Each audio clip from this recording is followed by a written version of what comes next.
A blessed Friday to you. This is Take Two with Jerry and Debbie getting underway on EWTN Radio. I am Jerry Usher along with Debbie Georgiani and you. And as always, you are the ones who are going to make this another great episode of the program because you always do. You offer your takes, your insights, your wisdom, your lived experiences, and then we all learn from that and come away a little bit closer to God, as Debbie always likes to say. So here we are, Deb, part two. Here we are, a Friday, like we always say, don't get started with your weekend yet until you participate. This is part two of doubting God's existence.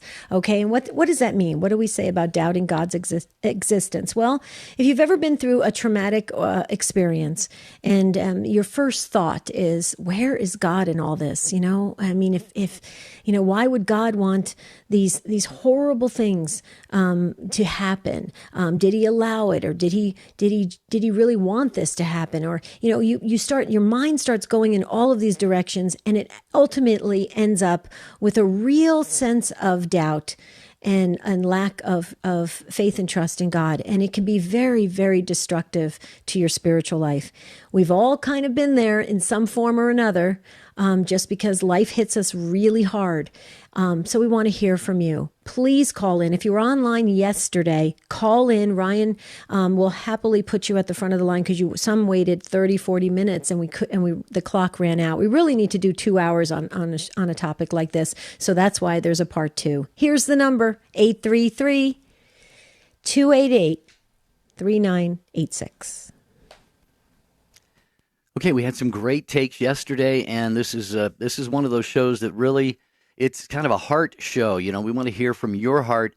If there's ever been a time when your faith in God, your belief in God faltered a little bit, or maybe you lost your belief in God completely for a time, share that. And if you've come back to a belief in God, share what happened in your life to bring you back to Him. Maybe you are still someone who does not believe that there is a God, or maybe you once did and now you don't.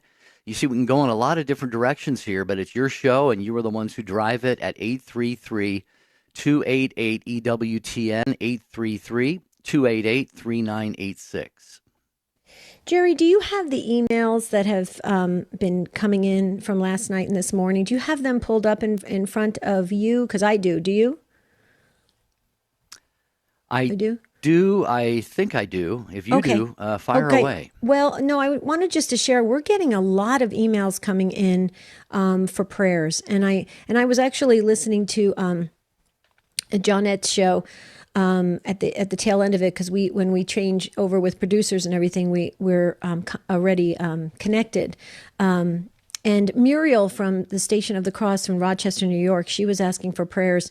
It really hit me so hard. Johnette was praying so beautifully, but I just asked the Take Two family to pray for Muriel. It just really hit me when she was sharing what she was diagnosed with, and I thought, wow, she's got a lot on her plate. And others are texting in and emailing right now that you're dealing with so much.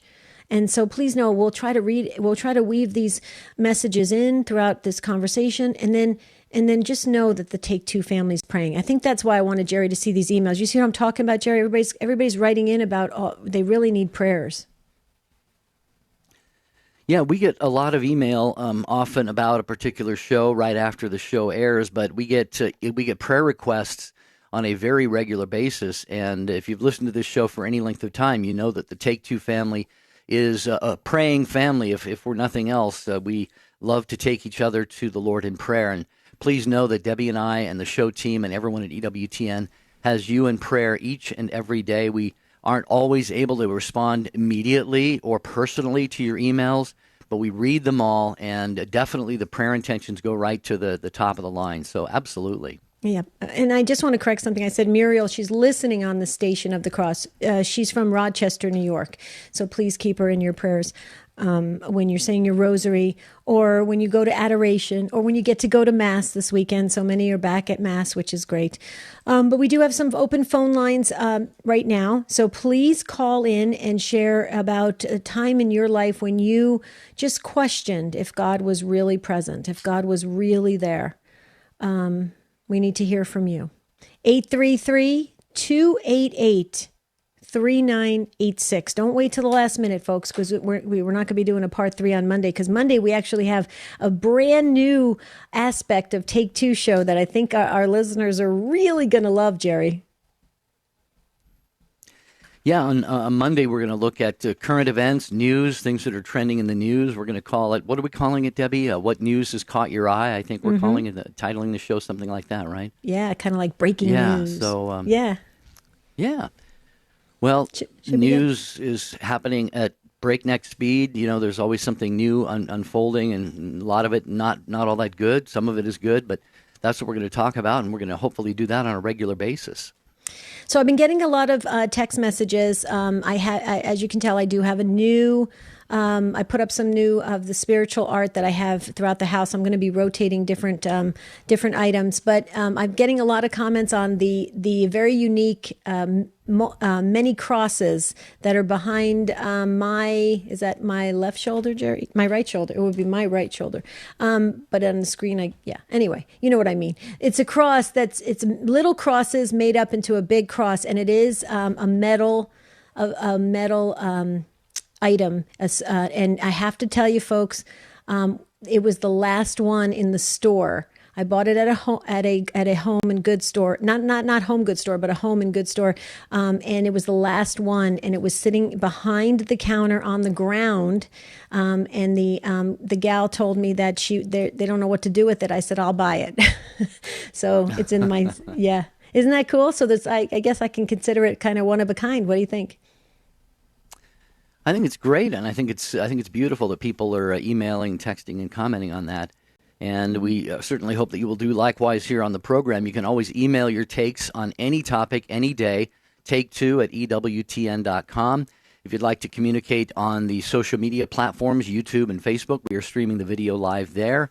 And you can also post a comment on the show website at take2show.com. But again, today it's part 2 from yesterday. You indicated by your call volume and your great takes that you wanted this conversation to continue. So has there ever been a time when you did not believe in God? And so we want to hear about that. Perhaps you're someone who right now does not believe in God. Maybe God has revealed himself to you in a very special way, and that is what you hold on to keep your belief in God alive and healthy and strong. 833-288-3986. That's the number you can call to join us right now. Want the latest pro-life news? Want it delivered? Sign up. It's free. EWTN Pro-Life Weekly, your source for everything happening now in the fight to protect the sanctity of human life. New episodes delivered every week to your inbox. So if you really want to know, sign up today. Go to EWTN.com/pro-life today. Hi, this is Debbie Georgianni. And I'm Jerry Usher. Have you joined our Inspired by Faith book club yet? Log on to standtalltoday.com and click on the book club tab. Our facilitator, Gigi, picks a great book each month for us to read together. Then we have a virtual conversation about it at the end of the month. It's a great way to make sure spiritual reading is part of your daily life. Again, go to standtalltoday.com and follow the link to register for the Inspired by Faith book club. He is only one of 4 popes honored as the Great. Matthew Bunsen and the Doctors of the Church. St. Leo I was pope at a time when Roman civilization was being overrun by barbarian armies. He stood as a light in the darkness and even saved the city of Rome from destruction by Attila and the Huns. Leo died in 461. For more about the Doctors of the Church, visit doctorsofthechurch.com.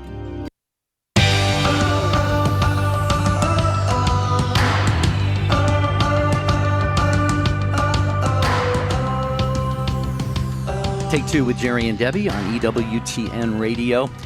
I am Jerry Usher along with Debbie Georgianni and you. And we're talking about, has there ever been a time when you did not believe in God? Maybe you have come to faith. Maybe you looked at the witness, the lived example of faith in God and in Christ and in the church in somebody that you know and admire and respect. And maybe that is what brought you around to say, you know what, I want to look into this and learn more about this God that they believe in and that they live for, and that they try and spread throughout the world. So 833-288-3986. And real quickly, Deb, before we get to our calls, I just want to mention I have the wonderful blessing and honor of filling in for my good friend, our good friend, Al Cresta, today on Cresta in the afternoon at 4 Eastern Time, 2 hours of Cresta in the afternoon. One of the things I'm really excited about, and you will be too, Debbie, is the first guest up is going to be the father of the boy who was cured miraculously through the intercession of Father Michael McGivney, the founder of the Knights of Columbus. Oh, and you get to interview him? Wow, you're lucky. Yeah, I can't wait for that. Yeah. I'm going to be listening. Good. That's exciting. Okay, everybody's got to tune in. Anything else you wanted to share about Cresta in the afternoon? Steve Ray is going to be on to talk about the Feast of Saints Peter and Paul. Dr. Matthew Bunson is going to look at things in the news. We've got our good friend and colleague, Avera Maria Santo, is going to be on to talk about living joyfully the Catholic faith as a person with same-sex attraction. So it's going to be quite a show coming up 4 to 6 p.m. Wow, and she's going to be talking about how she's a life coach, certified life coach, and she can help others. And that's pretty exciting. I hope you make sure that people know that. She's a great gal and great coach. Wow. People are so lucky to get her. Okay. We do have a couple open phone lines.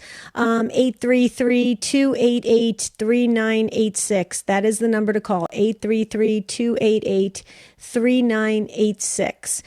If you've ever doubted God's existence. And on the quick break that we just took, I'm getting just a couple of text messages saying, can you share if we can ever get that cross that you have? The answer, I don't know. So you're going to have to look it up. I don't know. I think I got the last one, folks. I'm just going to let you know that.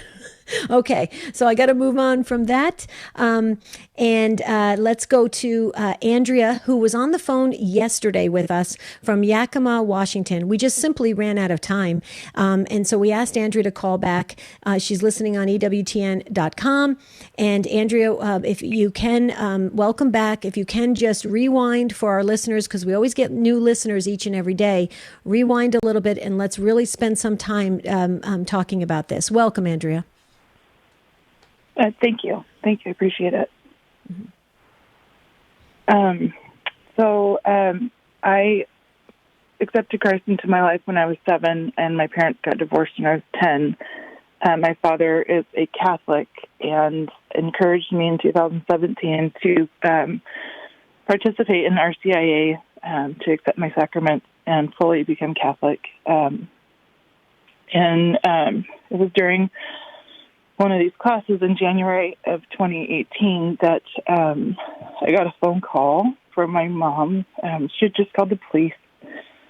A person, she was taking care of my kids while I was at this class, and a person had broken into her home and tied her up and raped my 12-year-old at knife point. And in the process of this happening, my 16-year-old walked in from a wrestling match she'd gone to, and he was in the middle of this attack. And so my 16-year-old had to watch it. My mom had to watch it. And then at some point, there became an opportunity for my 16-year-old to wrestle the knife from him, and ended up coming up with the knife after they kind of grappled with it and chased him through the house, and all the process that kind of comes along with that. So when I found out about it, the girls were already at the hospital, and that's where I really spent a lot of time being very hysterical. I was upset. I believe anybody could be imagining. Really questioning in the moment why I was doing what I was supposed to be doing as a mom and everything, and why would this happen to our family? And this is a person, it was a stranger, we have no idea who he is. And so in the process of the last 2 years, we are actually going through the court process because he is currently in jail because he pled not guilty. So we really haven't had any closure to the whole process yet. But my 12-year-old is a very compassionate, I would say very blessed person. Her demeanor is very sweet and compassionate and empathetic. And so working with her to try to figure out why God would let this happen to her has been very hard. My 16-year-old, who's now 19, was already kind of angry with God, and she spent the next 2 years being very self-destructive and just believing there was no God, because who would let something like this happen? And so on top of working with my own self-doubt or my own doubts and why God would let this happen, I've had to mentor these young two children into, continuing to believe in God and that all things work for the glory of Him. He can work everything into His story to bring others to Christ, and there's a purpose for everything, even though He didn't cause it or, whatever. So we just really have worked a lot on that mentality, and I think finally we've come to a spot where with the support of our church and with the support of my dad and my stepmom, who are very devout Catholics, we've really come to a place of kind of a peace and understanding, and not an acceptance, but, I think the thing that really got through to my children the most and to me is that, and I thought of this yesterday when the other caller was talking about losing her son, was, we really spent a lot of time being angry with God, and the girls felt very guilty about that. And I said, God has big shoulders, and our emotions He can handle all of them. He wants us to come to Him with them. If we're angry, if we're mad, if we're questioning, that's not a sin. It's okay to talk to Him about it and be angry and feel those feelings, because if we don't feel them, they'll build up inside us, and a resentment will grow, and we won't trust that God has our best intentions in mind. But there's still days of questioning. Yeah. Every other day, I'd say, but it's been very difficult. Yeah, Andrea, we can hear it in your voice, and if you didn't say that it's been very difficult, and if you weren't getting emotional, then we'd be concerned, because this is your family, these are your beloved children, and you're talking about questioning, where was God in this, and maybe feeling a little bit of anger well up inside of you before towards God, and you said He's got big shoulders. We once did a show called Jesus is a Big Boy. He wants us to come to Him with the feelings that we're going through, the emotions that are at times tearing us apart. And He wants to hear everything. He wants to hear all of it, because He's not only our Savior, He's our friend, He's our brother, and He is capable of doing all things, including healing. And I'm curious, I'm getting the sense this was about 3 years ago that this happened. Is that about the timeline? January of 2018. So it's been a little over 2 years. And we still are awaiting trial, so, we haven't had any real closure on it. So. How are your children doing right now? It's been 2.5 years, and I know that the scars can remain from something like this for a lifetime. But how have they been able to kind of adjust and are they in a relationship with God now in the church? Are they okay with that? How are they doing overall right now, Andrea? My 12-year-old, she's now 14. She's been through therapy and counseling and really working on scars and healing, and she's actually doing very well. She was very sweet, because for a long time she said, I pray to God so much, and I never hear His voice, and I never hear what you talk about, Mom, with feeling Him inside. And she actually came to me about 2 weeks ago, crying at about 11 o'clock at night, and just said, Mom, I finally heard Him. I finally felt Him talking to me. And so she's doing well. She's really recognizing, her place in this world and what God has in store for her, and how this story adds to her kind of impact in the world. My 16-year-old at the time, who's now 19, she hasn't fared quite as well. She's been very self-destructive. A lot of sexual issues, drugs, very angry, so angry. We've had a very rocky relationship. Just barely got her graduated out of high school, and I think God's finally starting to she's opening her mind back up to God and trying to find her place now. But we went through a couple of years of just some very hard times, almost the polar opposite of my youngest one. My 16-year-old was so angry at me and at God and everyone, the police, people, and Jen herself. I'm praying she's starting to come out of the mist of all this anger. It's hard to know, but it affected her extremely hard, and it's caused quite a difficult journey. Sure.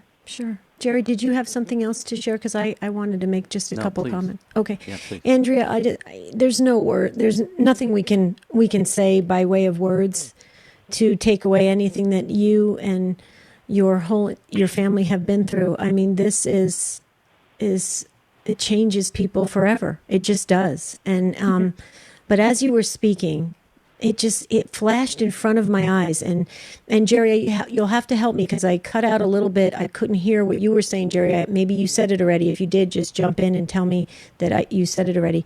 But as you were speaking about your beautiful, precious daughter who had to endure this, I thought of St. Maria Goretti. I thought of St. Maria Goretti very quickly. Came right, just as fast as can be. For your mom, it was just so clear to me. You know, I thought of Maria Goretti's mom. Okay, I thought of John Paul II for your older daughter, who when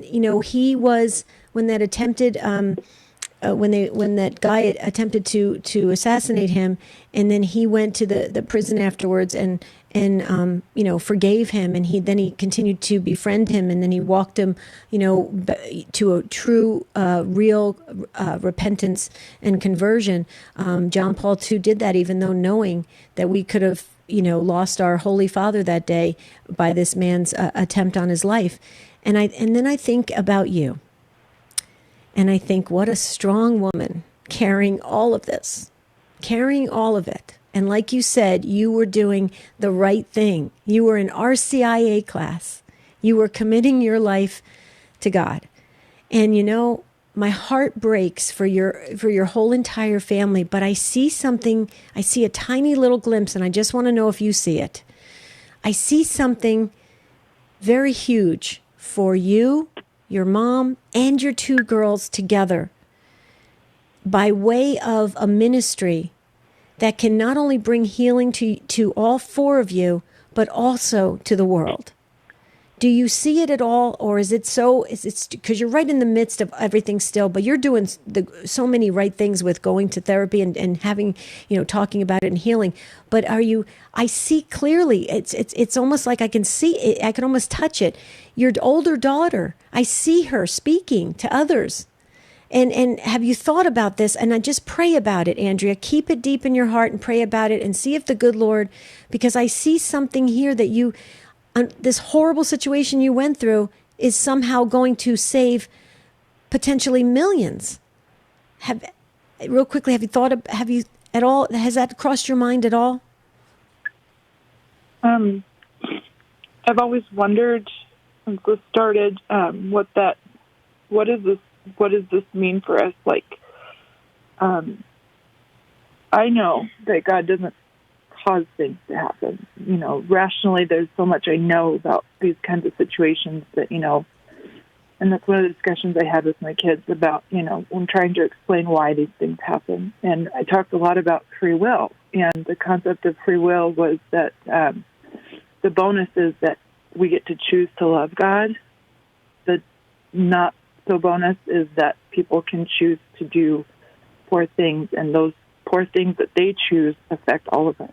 And so, it's a right and a responsibility to have free will. And so having that conversation with the girls really worked in me, because we actually had that conversation that night in the hospital to really start understanding why this happened. And from that moment, because I wasn't there, I feel more of kind of like second person to this. And so my way of really working through it was I spent, for the first year, about every week, I kind of posted a post on my Facebook page about what happened, or not what happened, but how we were handling it, because in all actuality, it actually rocked our entire community because it made no sense. My mom lived next door to the city manager. I mean, it wasn't a bad neighborhood. There was no rhyme or reason. Andrea, if you can hold on just for 1 second, we got a short break here that we have to take. We can't move this, but I have another thought for you, and you're sharing so many beautiful things from your heart with us here on Take Two with Jerry and Debbie. So please hold on, Andrea. We'll be right back. Father Wade Menezes. The Father himself gauges his Son, capital G, as the most perfect one to act in his stead, he whom the Father himself sent into the world. The leading Catholic voices are on EWTN Radio. Father Benedict Rochelle. Brothers and sisters, we got to tell the truth in this country. For heaven's sakes, I wouldn't want to go to a synagogue and find that they were having a Muslim service. I wouldn't want to go to a mosque and run into a Baptist service. I don't want to go to a Baptist church and find out that they're having Mass. We've got to be honest to ourselves. We've got to be what we are. I'd rather a good old-fashioned, honest agnostic than a phony Christian any day of the week. There are reluctant agnostics. There are atheists who are searching for God, and they may find him.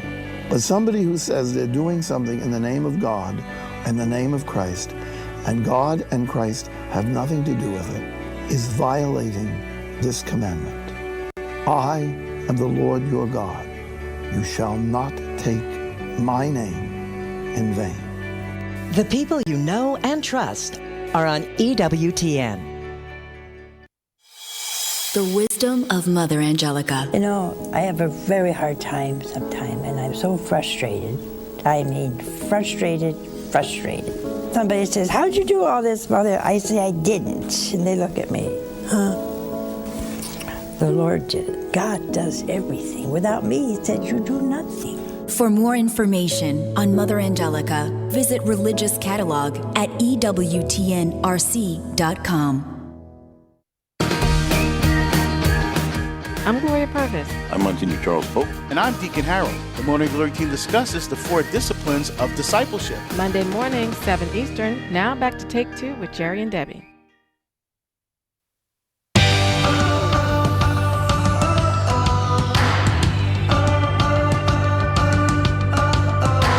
Have you ever doubted God's existence? Had a moment, maybe it was a long period of time, maybe something very tragic happened, like we're talking with Andrea in Yakima, Washington right now, and she had those moments where she was like, God, where are you? Where are you in all of this? And how could this have happened, God? And so forth. And maybe you would like to share your own experience of, at some point in your life, doubting God's existence. We have several other calls we're going to get to in a moment, but a line is open at 833-288-3986. And Andrea, I apologize for having to take that break there, but that, like I said, we have no choice on that one. But if you want to just go ahead and pick up your thought where you were, and then maybe I think I'm something else that I would like to share. So go right ahead.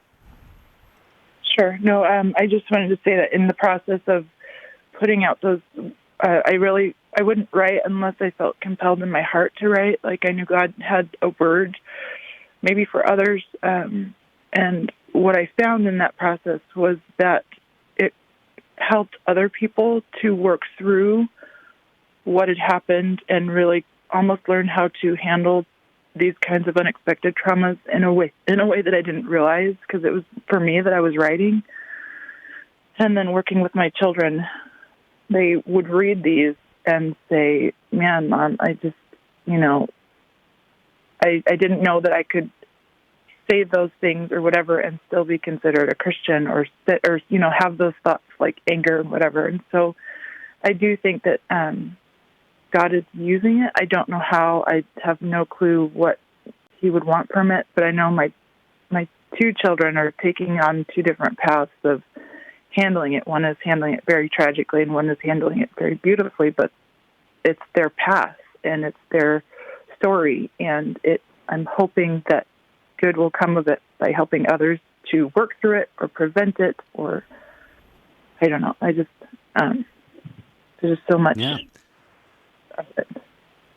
Well, and you're right. Each of your daughters is gonna process this differently and react to it differently, and their life is going to be changed in different ways. I'd be curious to know: have the three of you, or the four of you with your mom, gotten together? Maybe made a conscious, intentional decision to pray for the man who did this to your family, because he is another victim in all of this. And some people would say, well, he's not a victim; he perpetrated it. Well, anytime we sin, we're kind of falling prey to a weakness, and this is a grave sin. And so he is in a very real sense, he has damaged his own life and endangered his own soul. So as a family, have you all made the decision? I think it's very, very healing when you pray for somebody. It may be hard at first, and maybe you have anger that's blocking that or something, but have you thought about praying consciously for him and asking God to bless him? And then I think that would bring a lot of graces of healing into your lives as well. What do you think? Have you thought about that?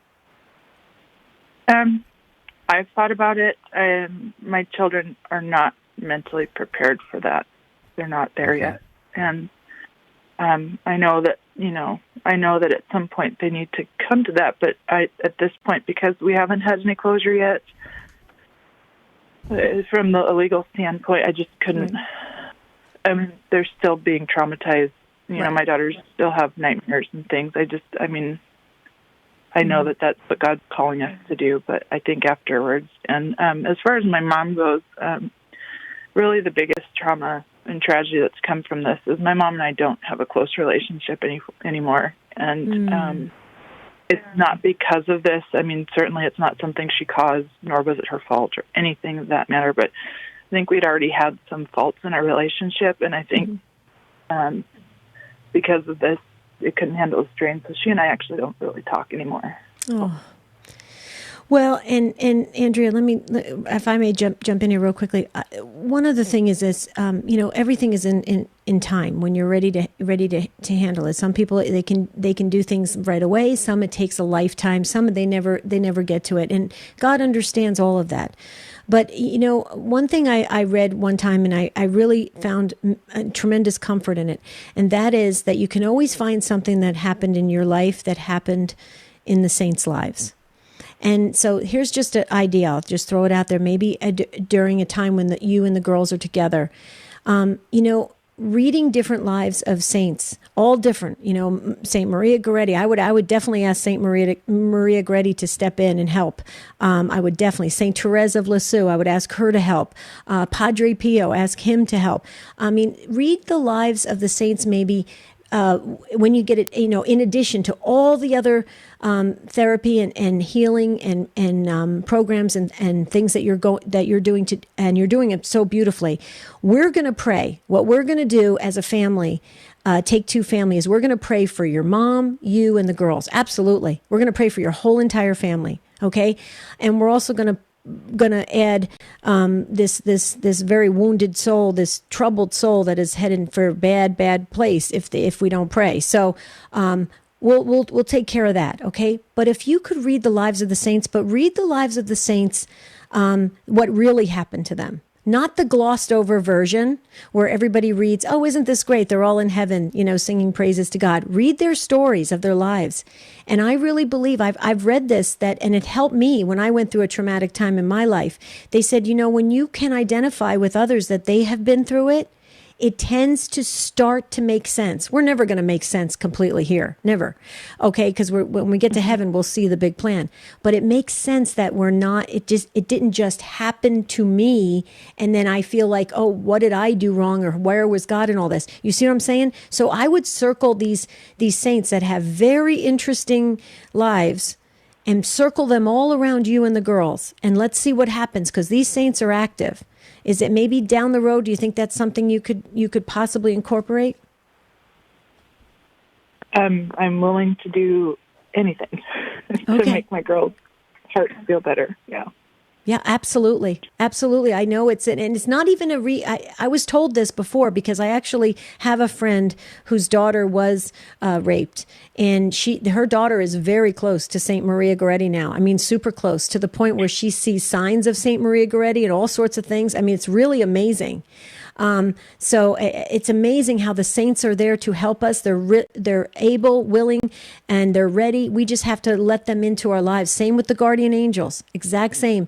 And we're going to be praying. We'll take care of the prayer part, okay? That part that you guys are just not even maybe ready to enter into. We'll take care of that for you. That's what we can do, as a family. I appreciate that. Absolutely. I appreciate that so much. Because I'm so thankful to have found your station and your thing. Sorry, I'm tearful. Oh. Thank you so much. You are so welcome, Andrea. Feel the prayers and trust God. Jesus, I trust in you. It's the divine mercy. Just try your best to say, Jesus, I trust in you. Even when we all struggle to say that sometimes, but He really is there with you and for you, and He hears the pain, and He sees the pain, that you're all going through. So we'll be praying, Andrea. Thank you so much for calling Take Two with Jerry and Debbie.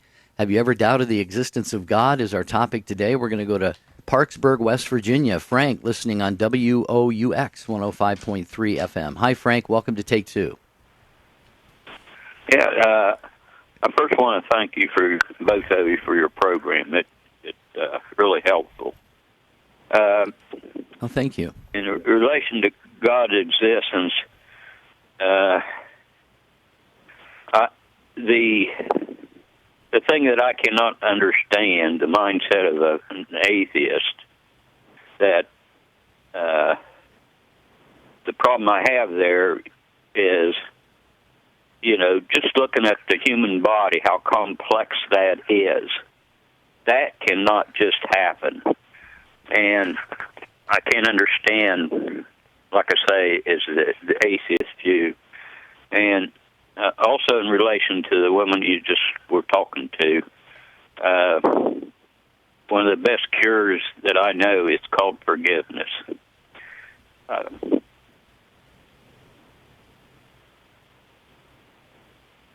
Yes. Are you still there, Frank? Yeah. Okay. Yeah. Did you want to expound? Go ahead. Well, something that helped me a lot was I asked myself, why am I the way I am? And it took a while. But once you find out, you'll understand why others are the way they are. And you learn not to judge. You learn not to judge another person because you have no idea what caused them to act the way they have. Mm-hmm. That's true. Jerry, did you want to comment to what Frank was saying? Well, yeah, I appreciate what you said initially there, Frank. You talked about the complexity of the human body, and really it does seem like a stretch to imagine that just happened by, chance or whatever. And St. Thomas Aquinas, one of the, probably maybe the greatest mind, one of the greatest minds in the history of the world, and certainly of the church, he had his, what he called his 5 ways or his 5 proofs of the existence of God. And when you think about the one that I like the most is you can't have something. Everything has a cause for its existence, and you just can't keep on. Well, this caused this, and this caused this, and this caused it. And you go back to like an infinite regress. You have to at some point arrive at something that was not caused. The uncaused cause, if you will. Or same thing with motion. Everything that is in motion is set in motion by something else, and at some point you have to arrive at the place that there was something that it did not have to be set in motion. And I'm probably not getting all that articulately. It's been 20 some years since I got my degree in philosophy. But anyway, I wanted to weigh in here, and I'm probably not making a whole lot of sense on this, but St. Thomas Aquinas makes sense when he puts these out there. That's for sure. No, you are absolutely, and I think you said it well. And Frank, I just want to say I actually have a lot of friends who are atheists. I know that would surprise maybe a lot of people, but I've been in I was in a business long before before ministry, and then I still stayed in business while I was in ministry because let's face it, it's very hard to make a full-time living in ministry sometimes. And so I have actually a lot of friends who do not believe in God, and some believe in some call themselves spiritual, and they say they believe in some kind of entity or some kind of force, but some don't believe in God at all, and they are the kindest, gentlest, nicest people. They give from their heart, and they're just amazing. And every time I see them give and be kind and loving to their fellow neighbor, I think to myself, wow, don't they realize that is just, it's God radiating through them, but they don't realize it. And so I started realizing something very clearly, for me anyway. I thought to myself, the best way I can be of a friend to them is to just be the joy-filled Catholic that I know that is deep inside of me, that is my being, that is it, and let it play out, and see what happens. And I will tell you this: after 20 years of being friends with someone who was a very, very just set, completely an atheist, she came back to the Catholic Church, and she's now a counselor, and she came back fully to the Catholic Church. We're not really that great of friends anymore, but I ran into her at a restaurant a couple years back, and she said to me that she wanted to officially thank me because it was because of our friendship that she came back to the Catholic faith. And I really didn't say much. I really didn't. I have to be honest with you. So it was really just me walking alongside her and letting her experience it from a different viewpoint, from a different, just encounter, if you will. So Frank, I think sometimes it's almost like the not blinders are on, but like the shades are everything's closed. And then all of a sudden that light, a little bit of light comes in and they just come alive. It's really amazing when an atheist makes that huge shift and believes in God. What do you think, Jerry, before we go back to Frank? No, I think you're right. Living the example that we live, and like you said, that little crack of light can come in there, and everything can change for somebody. Frank, what are your thoughts in response to what Debbie was sharing?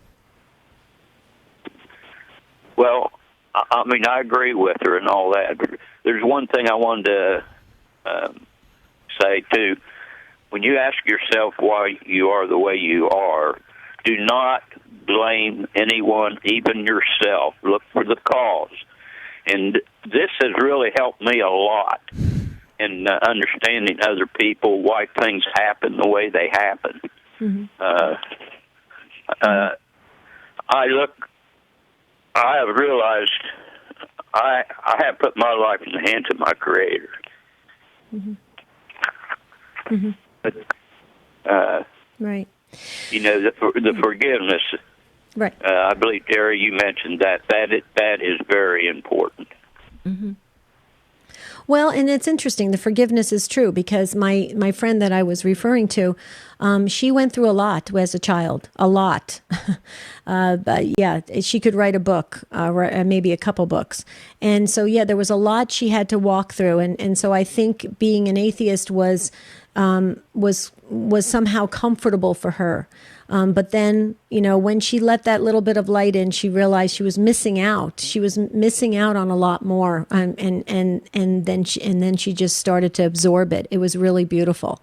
So yeah, you do have to walk with people where they're at and understand, and then, hopefully you can journey with them. We're on a journey. This isn't a sprint. This is a marathon, and I think it's important we don't give up on others. Right, Frank? Debbie, you used the word journey. I visualized our journey through life as being in a boat with no motor, no paddle. We have a rudder. We are sitting back in the back of the boat, our hand on the rudder. There's rocks, boulders, debris in the river, the stream that we're going down. We look down at our hand, and there's a hand on top of our hand. It's our Creator. That's our journey through life, when you mentioned the word journey. Yeah. Yeah, the old saying, "God is my co-pilot." We should try and make God the pilot, and let us be the co-pilot. But it also reminds me of the footprints in the sand. You know, when we go through difficulties in life, and really at all times, we should realize that it is God who is carrying us. He is sustaining us in our existence, and we have to be so grateful for that and not be judgmental. I think you mentioned that, Frank, early in your call, and I think we talked a little bit about it yesterday, and that is when you encounter people who don't believe. You sometimes wonder how is it that they could not believe, but what we should do instead of that is saying how is it that I believe? Why do I believe? And give thanks to God for the great gift that He has given us that we do believe, and the signs that He shows us and how He reveals Himself to us. So, Frank, great phone call. Appreciate hearing from you on Take Two with Jerry and Debbie. We hope that you will call again here anytime on the program. 833-288-3986 is our number. Debbie. Okay, Eileen, hold on. I just wanted to share this real quickly. Wings. You can stay up to date on the latest EWTN TV and radio shows. You can stay up to date on the books, the arts, CDs, DVDs from Religious Catalog, plus blogs, bookmark, news, and events. So all you got to do is sign up for Wings, our weekly newsletter at EWTN.com. And real quickly, Jerry, did you share, because we got to get to Eileen, did you share real quickly Facebook Tess, we're waving to you. She says, yes, I have doubted God. However, He still had my back and made me the woman I am today, a woman of honor and dignity, a practicing Catholic with 10 years in recovery. God is so good all the time. Yes, He is.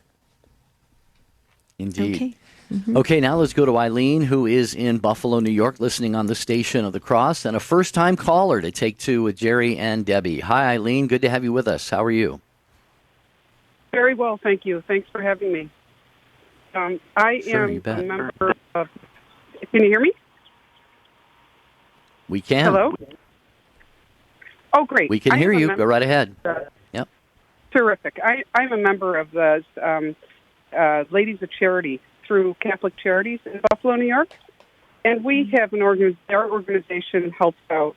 They give fresh starts to people if they were trying to get over abuse or fire, chronic illness, or any other crisis. And what we do is we let the people come in, pick out 4 outfits for each person in their family that was affected. And we also give them what we call a fresh start box, which has silverware and plates and curtains and towels and blankets. And in helping, at one point we had no blankets to give. And I'd go home at night, one night, and I cried. And I asked the Lord, help me help them. And I fell asleep, and I woke up with a start, with firefighters in my head. And I'm like, that's weird. So I went back to sleep. Another time, firefighters. And I couldn't figure it out, but I went back to sleep. And on the third time, I had to get up for the morning, and it was again firefighters. And I went over to physical therapy, and who did I meet but a firefighter? And he said, "You can put a barrel in my fire hall." And so I drove away, going, "Okay, Lord, now help me with the barrels." And sure enough, within 2 miles of where I was, they were giving out free barrels, the nice cardboard barrels with the lids. And through Catholic Charities, I was able to put 4 barrels at different churches. The fire hall didn't work out, although I wish we could do it throughout the United States, is put barrels out, because there's always a need. But as far as I know, we have not run out of blankets since. And I know it wasn't my idea. It wasn't my idea. Yeah. So Maybe I can't help but believe that Christ has... Yeah. Well, as I was listening to your story, Eileen, it just kind of reinforced what we shared with Andrea, and that is that,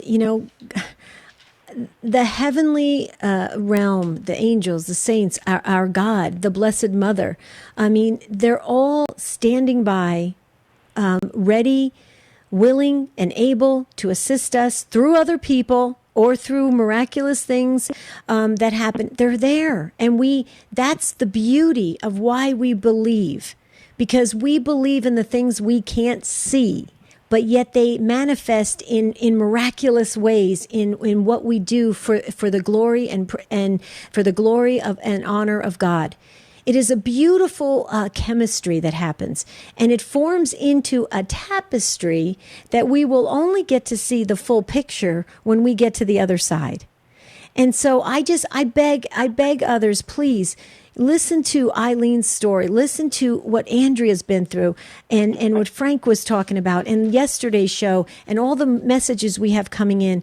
You know, folks want to believe, but we have to be having these beautiful conversations so that it can just affirm it and reinforce it, and we can move together as the mystical body of Christ. We're in it together, all here on earth.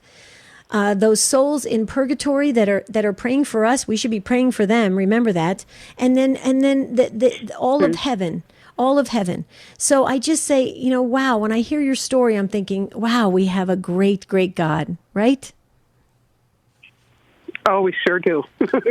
No doubt. I'm so blessed to have him as my God and my Lord. Yeah, and what it reminded me of, just before you go, what it reminded me of, you might be familiar with the call of Samuel in the Old Testament. And the interesting, the parallel here is, I think you said you would wake up after having dreams of firefighter, and that happened 3 times. It's very, very biblical. You've got a sensitivity to the Lord and what he might be saying to you, and I think we all should. We see how the Lord spoke to Joseph in the New Testament to guide and protect the Holy Family, and right. You know, Samuel was called 3 different times, and he went to Eli and said, "Yes, you called," and Eli said, "No, I didn't." Finally, on the 3rd time, Samuel realized it was the Lord calling him, and so you had a very similar experience to that, Eileen. I think that's a very precious gift that God gave you. I agree. And I will treasure it forever. And I thank you very much. Good for you. Thank you, You're Eileen. very welcome. Thank you. Yeah. Thank you so much. What a great wrap up to 2 parts of if you've ever doubted God's existence. Well, we heard some incredible stories, really real deep stories. So folks, we just love you, and we just thank you so very much for sticking with us 5+ years. We want to continue with some more great topics that you suggest, and Mondays are like a brand new kind of addition to the Take 2 lineup, Jerry, and I'm excited about it. I think I want to call it like what's trending in the news or breaking news or something like that, but we can think about it. But what do you think? Well, yeah, I do, because most of us are on social media, for example, and we see there, we can definitely follow what's happening in the news on social media. And the world and the climate that we live in right now, we have what they call the 24-hour news cycle, so there's news available all the time. And there are things that are impacting each one of us, maybe locally where you live, maybe nationally as a nation here in the United States, and certainly around the world. So that's something that Debbie and I have talked about, and we've decided to go ahead and add this, see how it goes, and hopefully you will like it and take it and run with it, as you always do, and it can become maybe a regular part of the program. So, again, that's on Monday. We're going to be talking about what's in the news that caught your attention, and what would you like to share about it. And some folks are asking about the coaches we were talking about. Just go to standtalltoday.com. You can also join our book club. Don't forget, we got a new book coming up next month. And please like us on Jerry and Debbie Facebook page. We got some interesting interviews coming up. We don't want you to miss that. But until Monday, on behalf of EWTN, our show team, Jerry and I want to wish you a beautiful and blessed weekend. See you real soon.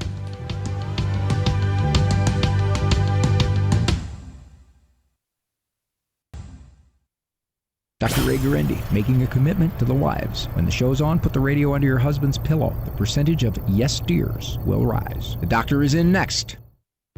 Unplanned, the true story of Abby Johnson. I would be the